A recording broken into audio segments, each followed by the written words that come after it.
एक तरफ जहां दिल्ली में विधानसभा चुनाव की गिनती शुरू हो गई है, लेकिन सबसे बड़ा जो युद्ध कहें तो वो है उत्तर प्रदेश की मिल्कीपुर सीट पर, जहां पर उपचुनाव हो रहा है। जी हां, मिल्कीपुर सीट जहां एक तरफ भारतीय जनता पार्टी के लिए साख का सवाल बनी हुई है, तो दूसरी तरफ है समाजवादी पार्टी, जो तमाम आरोप लगा रही है और 2027 के पहले अपना जो मोमेंटम 2024 में समाजवादी पार्टी यूं कहें तो विपक्ष ने बनाया, उसको बरकरार रखना चाहती है। ऐसे में आज क्या कुछ हो रहा है वहां पर, वो हम तमाम अपडेट आपको दे रहे हैं। लेकिन सबसे पहले आपको बता दें कि मिल्कीपुर में बैलेट पेपर खुल गया है और वहां पर भारतीय जनता पार्टी यहां पर बढ़त बनाती हुई दिख रही है। हमारे साथ पंकज जी हैं, लक्ष्मी मैम है और गौरव हैं। लक्ष्मी मैम, क्या लगता है मिल्कीपुर में कैसे समीकरण होने वाले हैं? क्योंकि अंदाजा पहले से लगाया जा रहा था, विपक्ष लगातार आरोप लगा रहा था, समाजवादी पार्टी ने तमाम शिकायतें की इलेक्शन कमीशन से। क्या लगता है कैसा रिजल्ट रहेगा? वो फिलहाल का जो अपडेट है वो ये है कि 3,945 वोट से भारतीय जनता पार्टी के चंद्रभानु इस वक्त आगे चल रहे हैं। ये बड़ी अपडेट के साथ मैं मिल्कीपुर की शुरुआत करूं। और मिल्कीपुर, जैसा कि आपने कहा कि जब लोकसभा चुनाव हुए थे, क्योंकि उससे पहले राम मंदिर की प्राण प्रतिष्ठा हो चुकी थी, अयोध्या अपने आप में एक बड़ा मुद्दा रहा था। सबको उम्मीद थी कि भारतीय जनता पार्टी की सिर्फ जीत नहीं होगी, यहाँ से बड़ी प्रचंड जीत होगी। लेकिन समाजवादी पार्टी ने जब वहां से बाजी मारी, अवधेश प्रसाद जब वहां से जीते, तो पूरे देश की निगाहें जिस सीट पर थी, उस सीट ने पूरे देश को चौंका दिया कि आखिर ये कैसे हुआ। सबने ये भी कहा कि क्या ये मुद्दा वहां पर काम नहीं किया। हालांकि भारतीय जनता पार्टी की ओर से कहा गया कि हमने वो सीट जीतने के लिए ये नहीं, हमारा तो ये जो एजेंडा था, ये जो विचारधारा थी, राम मंदिर को लेकर जो हमारी प्रतिबद्धता थी, वो तब भी थी जब हम दो पर थे और आज भी है जब हम यूपी और वहां दोनों पे है। अब सवाल ये है कि वहां पर इस बार क्या 6 महीने में 6 जो है रैलियां वो खुद मुख्यमंत्री योगी आदित्यनाथ ने की है। तो यहाँ से एक बड़ा मैसेज जाएगा। मिल्कीपुर सीट, मुझे लगता है कि अगर आप पूरे प्रोस्पेक्टस में देखें तो मिल्कीपुर सीट पर दिल्ली से ज्यादा निगाहें सबकी टिकी हुई हैं, क्योंकि यहाँ से एक बड़ा मैसेज जाने वाला है पूरे देश के लिए। बिल्कुल, यहाँ पर पंकज जी आपसे जानना चाहेंगे, क्योंकि जैसे ही वोटिंग हुई उसके अगले दिन संसद में जब अखिलेश यादव पहुंचे थे, उन्होंने कहा कि मैं सफेद कपड़ा जो है इलेक्शन कमीशन को देना चाहता हूं। चुनाव आयोग को लेकर वो कपड़ा लेकर भी पहुंचे थे। क्या लगता है क्या था ये? देखिए, एक परसेप्शन की ये लड़ाई थी और परसेप्शन की लड़ाई में अखिलेश यादव खुद पीछे दिख रहे थे और उनको अनुमान हो गया था जो इस पर मिल्कीपुर में उनके साथ खेला हो गया है। और मिल्कीपुर वो सीट है जो अयोध्या हारने के बाद बीजेपी के सबसे हॉट सीट पे था मिल्कीपुर। और मिल्कीपुर में जिस तरह का बीजेपी ने अपना चुनाव प्रचार किया, आप लोकसभा चुनाव के बाद जब आप देखेंगे जो बीजेपी ने जो आत्ममंथन किया, जो उत्तर प्रदेश में क्यों उसकी हार हुई। अगर बीजेपी का उत्तर प्रदेश में इस तरह से अगर जो आप बोल रहे हैं जो प्रदर्शन नहीं रहा, तो उसके कारण बीजेपी 400 पार नहीं हुई। बीजेपी का नारा वहां फैल हुआ और पूरे देश में हुआ जो भगवान राम ने आपको नकार दिया है, तो उसको जो वाइंड अप करने के लिए, उस पर गेन करने के लिए बीजेपी को ये सीट मिल्कीपुर जीतना ही, मतलब बीजेपी के मुख्य इसमें थे, एजेंडा में था जो 10 सीटों के उपचुनाव होगा तो उसमें मिल्कीपुर मुझे जीतना है। और देखिए, कल कटहरी सीट के बाद अगर कोई एक सीट था जिसको सीएम योगी ने अपने खाते में रखा था, वो मिल्कीपुर था। मिल्कीपुर में जब 10 उपचुनाव होने थे, 10 सीटों पे नहीं हो पाया, 9 पे हुआ था। और बीजेपी का जो जिस तरह से बीजेपी ने अपने वोटरों को बाहर निकाला और जिस तरह से रणनीतियां बनाई, तो उसके बाद से देखिए 7-2 का ये हुआ था।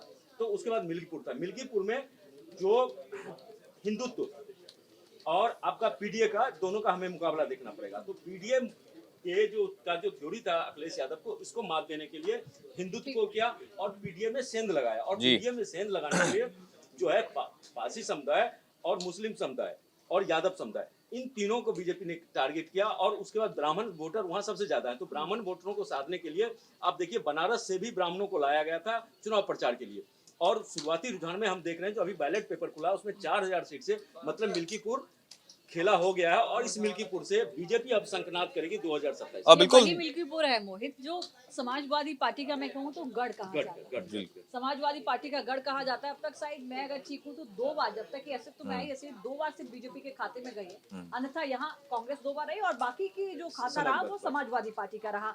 इस बार अगर आप वहाँ चुनाव प्रचार की भूमिका देखें, या मैं कहूँ कि पूरी तरीके से प्रतिबद्धता समाजवादी पार्टी की देखें, तो वहाँ डिम्पल यादव का प्रचार हो, चाहे धर्मेंद्र यादव प्रसाद का प्रचार हो, चाहे अखिलेश यादव ने खुद कमान संभाली हो, अवधेश प्रसाद के बेटे को ही उस सीट पर उतार देना ये बताता है कि जो उनका कोर वोटर है, जो अवधेश प्रसाद का भी सपोर्टर है, वो भी न झटक जाए। इस बात का भी ध्यान रखा गया और अवधेश प्रसाद को संसद में सबसे आगे अखिलेश यादव ने जगह दी, अयोध्या का राजा तक कह दिया।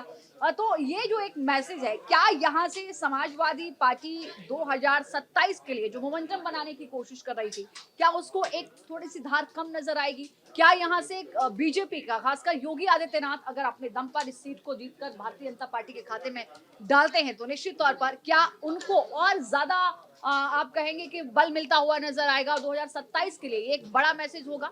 बिल्कुल, यहाँ पर मिल्कीपुर देखिए, जब 2024 के रिजल्ट आए थे तब तमाम खुशी थी कि भारतीय जनता पार्टी की केंद्र में दोबारा सत्ता लौट के वापस आ गई। लेकिन मुख्यमंत्री योगी आदित्यनाथ का आपको याद होगा वो तस्वीर सेंट्रल हॉल की, जब मुख्यमंत्री योगी आदित्यनाथ का चेहरा काफी निराश नजर आ रहा था वहां पर। तो वो चीज यही थी कि 37 सीटें समाजवादी पार्टी जीत गई, उसमें भी अयोध्या की सीट हार गए, तो वो एक 30 थी। तो इस बार मुख्यमंत्री योगी आदित्यनाथ ने अपनी पूरी जो मंत्रिमंडल है, कैबिनेट है, सबको वहां पर लगाया था।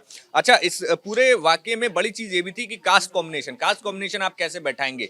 वहां पर मिल्कीपुर में 1 लाख दलित आबादी है, 1 लाख में भी 60,000 उसमें पासी समुदाय से हैं और दोनों ही प्रत्याशी, चाहे भारतीय जनता पार्टी हो चाहे समाजवादी पार्टी हो, दोनों ही प्रत्याशी पासी समाज से हैं। गौरव, आपको क्या लगता है कि ये जो रिजल्ट आ रहे हैं, क्या जो नाराजगी की बात कही जा रही थी कि तमाम लोग भारतीय जनता पार्टी के टिकट बंटवारे के बाद नाराज हैं, क्या वो यहाँ पर दिख रहा है? और आखिर अगर भारतीय जनता पार्टी यहाँ पर आगे जाती हुई दिख रही है तो समाजवादी पार्टी की कौन सी कमियां देख रहे हैं? देखिए, अगर हम बात करें समाजवादी पार्टी की और भारतीय जनता पार्टी की, तो इस चुनाव में जब से लोकसभा का रिजल्ट आया है तभी से भारतीय जनता पार्टी पूरे दमखम के साथ मिल्कीपुर उपचुनाव की तैयारी कर रही थी। आपने देखा होगा जिस तरीके से दो पूर्व प्रदेश अध्यक्ष सूर्य प्रताप शाही और स्वतंत्र देव सिंह को उतारा गया था। आप देखिए, इस पूरे चुनाव को एक माइक्रो मैनेजमेंट की तरफ बीजेपी ने लिया। यहाँ देखिए 3 धड़े में सबसे पहले बीजेपी ने क्या करा कि 3 ग्रुप में बांटा पूरे वोटरों को, जो 3,80,000 वोटरों को 3 ग्रुप में बांटा। पहला वो वोटर था जो न्यूट्रल रहता है हर चुनाव में, दूसरा वो जो समान विचारधारा का था, तीसरा वो जो विपक्ष में था, और एक वोटर वो होता है जो स्विंग करता है कि जिधर हवा बह रही उधर चले जाएंगे। तो बीजेपी ने पूरे माइक्रो मैनेजमेंट के साथ इस उपचुनाव को लड़ा और अगर ये जो शुरुआती रुझान आ रहे हैं ये अगर नतीजों में भी तब्दील होते हैं तो इससे कोई आश्चर्यचकित होने की बात नहीं है। अपने दर्शकों को कि मिल्कीपुर में जो बैलेट पेपर की काउंटिंग थी वो पूर्ण हो चुकी है, यानी वो खत्म हो चुकी है, पूरी हो चुकी है। ईवीएम से काउंटिंग वहां पर शुरू हो गई है और ईवीएम की काउंटिंग की शुरुआत के जो रुझान सामने आए हैं तो अभी तक का जो आंकड़ा वहां पर है वही हमने आपको बताया कि करीब करीब 4,000 वोट, 3,945 वोटों से भारतीय जनता पार्टी के कैंडिडेट आगे चल रहे हैं। तो ये कहना भी गलत होगा कि ये तो सिर्फ बैलेट पेपर की काउंटिंग है। अब चूंकि ईवीएम के भी रुझान वहां आना शुरू हो चुके हैं। देखिए, ईवीएम के रुझान आने शुरू हो गया और जैसे मोहित आप कह रहे थे कि जो पार्टी के पदाधिकारी हैं चाहे जो दावेदार थे उनके अंदर एक नाराजगी थी। आपने देखा होगा जिस तरीके से चंद्रभानु को जब टिकट मिला तो एक परसेप्शन बनाने की कोशिश की गई समाजवादी पार्टी की तरफ से कि इनका कोई जनाधार नहीं है। लेकिन मैं अपने दर्शकों को बता दूं कि जो मिल्कीपुर में ये कई 2-3 बार जिला पंचायत सदस्य रह चुके हैं। फिलहाल में इनकी पत्नी जिला पंचायत सदस्य है और इनका एक, अगर आप मिल्कीपुर विधानसभा का कभी जाएंगे तो आप भारतीय जनता पार्टी के जो भी पोस्टर देखेंगे उसमें वरिष्ठ भाजपा नेता का एक तमगा लगता है। और ऐड करना चाहूंगी गौरव, अगर आप कास्ट फैक्टर को यहाँ पर देखें तो चाहे वो अवधेश प्रसाद के बेटे हो जो तो समाजवादी पार्टी के कैंडिडेट हो और चाहे बीजेपी के, दोनों ही दलित समुदाय से आते हैं और पासी जो मैं उसमें ये कहूँगा, देखिए पासी समुदाय का दलित वोट जो था उसमें 3 वहाँ त्रिकोणीय टक्कर है। तो त्रिकोणीय टक्कर में और तीनों जो प्रत्याशी हैं पासी समुदाय के हैं। और इसमें बीजेपी के लिए जो ये उपचुनाव था, बीजेपी जो पिछला आप लोकसभा चुनाव देखें तो मिल्कीपुर में बीजेपी का जो प्रदर्शन था और अयोध्या में पूरा, और पिछला चुनाव मिल्कीपुर का उपचुनाव तो उसमें 13,000 के मार्जिन से सिर्फ अवधेश प्रसाद जब जीते थे विधानसभा चुनाव, तो उस 13,000 को पाटना था और उस 13,000 को पाटने के लिए बीजेपी ने जो रणनीतियां बनाई, बीजेपी को इस बार वो जो लोकसभा में अवधेश प्रसाद जीते उस फैक्टर को भी पाटना वो भी आपके लिए एक बड़ी चुनौती तो थी। चीज था वो तो लोकसभा के चुनाव में अगर बीजेपी को 400 नहीं सीट आया कोई दिक्कत नहीं, लेकिन अयोध्या जो बीजेपी को 30 दे गई उस चीज की भरपाई यहाँ से दूसरा होगा आप ये भी कह मिल्कीपुर से। सकते हैं कि ये मुख्यमंत्री योगी आदित्यनाथ के लिए 7वीं सीट इसलिए भी बन जाती है क्योंकि ठीक है, लोकसभा में आप ये कह सकते हैं कि सेंट्रल का इलेक्शन था, एक अलग फेज था, कोशिश जरूर, लेकिन ये क्योंकि यूपी का चुनाव है, यूपी का उपचुनाव है और आप यूपी के मुख्यमंत्री हैं, आप पार्टी से मुख्यमंत्री हैं, तो आपकी जिम्मेदारी यहाँ ज्यादा हो जाती है। और देखिए इससे उससे भी ज्यादा है, जब लोकसभा का चुनाव का जब रिजल्ट आया, आप अयोध्या सीट हार जाते हैं, उसके बाद यूपी के सियासत में इस बात का ज्यादा चर्चा नहीं था जो आपकी उत्तर प्रदेश में कम आपकी सीटें आई। चर्चा इस बात का आप अयोध्या भी हार गए और फैजाबाद हार गए, और फैजाबाद सीट हारने के बाद जो उत्तर प्रदेश में राजनीति हुई, सीएम योगी के कद को जो कम करने की कोशिश की गई, आप उस पर गौर कीजिए। उसके बाद से सीएम योगी ने सीधे आला कमान को, जब उनका हुआ था जो भैया मैंने जो सीट जिस उम्मीदवारों का मैंने तय किया था आपने उसे नहीं दिया, उसके बाद से बीजेपी में जो अंदरूनी कला हुआ, फिर मीटिंग, कई दौर की मीटिंग हुई, आप बीजेपी के वरिष्ठ नेता उत्तर प्रदेश के सब केंद्र में आते रहे। उसके बाद सीएम योगी को बोला गया ठीक है, ये आपकी परीक्षा है, 10 सीटों पे उपचुनाव होना है, आप जीत के दिखाइए। और मिल्कीपुर और कलहरी सीट जो था, ये दोनों सीट था, सीएम योगी ने अपने नाक का सवाल बना के किया था। यहाँ पर भी दिसंबर में होना था, अपने दर्शकों को हम ये भी बता दें, चूंकि मामला कोर्ट में था, इस वजह से जब चुनाव हुए तब ये चुनाव नहीं हो पाया। चूंकि अवधेश प्रसाद उससे पहले ही संसदीय चुनाव जीत गए और वो संसद पहुंच गए, तो ऐसे में ये इलेक्शन इसलिए इस बार उपचुनाव में हो रहा है।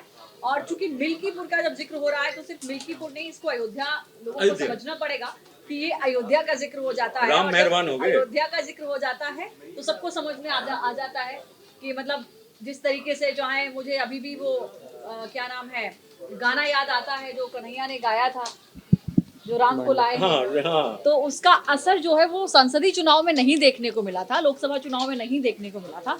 क्या इस बार वहां की जनता कुछ बदलती हुई नजर आएगी? दूसरा, पंकज जी, मैं एक चीज और समझना चाह रही हूँ, क्या आपको लगा कि लोकसभा चुनाव में भारतीय जनता पार्टी फैजाबाद को लेकर ओवर कॉन्फिडेंट हो गई? निश्चित रूप से। इसलिए भी क्योंकि जब हम बहुत ज्यादा कहीं के लिए कुछ कर देते हैं तो हमें लगता है कि नहीं, यहाँ तो हम एकदम कॉन्फिडेंट हैं, और वो over confidence Bharatiya Janata party को भारी पड़ा। उत्तर प्रदेश की अगर पूरी बात करें तो उत्तर प्रदेश में जिस तरह की उन्होंने चुनाव की तैयारियां की थी, तो लग रहा था जो बीजेपी और कॉन्फिडेंट थी, जो 400 प्लस तो हम आएंगे ही, और उसमें से 80 के आसपास हमारा जो 80 जो सीट है उसके आसपास हमारा उसमें रहेगा, 1 या 2 सीट हम लूज करेंगे। हाँ। तो यहाँ जो ओवर कॉन्फिडेंस था उसने बीजेपी को नुकसान पहुंचाया, और बीजेपी जो है तो उनका जो वोटर है उन वोटरों को घर से निकालने में नहीं हुआ। इसके बाद आप देखिए, जब ये हुआ तो पन्ना प्रमुख तक को ये जिम्मेदारी दी गई, आपका जो वोटर है वो किसी भी सूरत पे यहाँ आना चाहिए। और देखिए मिल्कीपुर में जो ये उपचुनाव हुआ उसमें 65% वोटिंग हुई है, और एक जो बीजेपी, मुझे जो मतलब वहां से जानकारी मिली, एक जो उनका वोटर था उनको घर से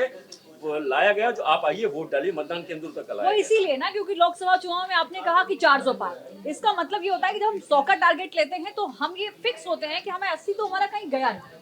वोटर को भी, आपके सपोर्टर को भी, आपके कार्यकर्ता को ये मैसेज चला गया कि हमारी जीत तो पक्की, हम जीत से ज्यादा के लिए लड़ रहे हैं। तो मुझे लगता है कि शायद वही वजह रही कि भारतीय जनता पार्टी को कुछ सीटें गंवानी पड़ी, उसका खामियाजा भुगतना पड़ा। लेकिन उपचुनाव में, खासकर मिल्कीपुर में, ये गलती योगी आदित्यनाथ की ओर से इस बार नहीं हुई है। मिल्कीपुर अगर आप हारते हैं, सपोज कीजिए बीजेपी, वैसे बीजेपी आगे है, तो इसका क्या परसेप्शन? एक तो आपने अयोध्या हारा, मिल्कीपुर हारा, उसका देखिए महाकुंभ में जिस तरह से हुआ, तो बीजेपी अगर 2027 के लिए अगर जाना चाहती है तो मिल्कीपुर सीट किसी भी सूरत में, क्योंकि मिल्कीपुर आप जीते हैं तो अयोध्या में जो कुछ हुआ भगदड़ और ये, तो उसकी भरपाई होगी। और तो बिल्कुल अभी हम आपको मैसेज और कि आपका जो बूथ लेवल का जो कार्यकर्ता होता है उसका मनोबल बढ़ता है, निश्चित रूप से। सीट बेशक एक है, लेकिन इसका मैसेज बहुत दूर तक जाएगा। बिल्कुल यहाँ पर आपको, हाँ, अच्छा, बड़ी चीज आपको बताएं कि अभी जो है मिल्कीपुर में 4000 वोटों से चंद्रभानु पासवान, जो कि भारतीय जनता पार्टी के प्रत्याशी हैं, वो आगे चल रहे हैं। अब ऐसे में देखना होगा कि क्या कुछ जो नतीजे ईवीएम की जब पेटियां खुलेंगी, अलग अलग बूथों की जब अलग अलग ब्लॉक्स की जब पेटी खुलेगी, तब पता लगेगा कि आखिर ग्राउंड पर समाजवादी पार्टी की क्या सच्चाई थी, भारतीय जनता पार्टी की क्या सच्चाई है, और कौन इसमें जीत दर्ज करता है। न्यूज नेशन अब व्हाट्सएप पर खबरों की ताजा अपडेट के लिए न्यूज नेशन के इस QR कोड को स्कैन करें।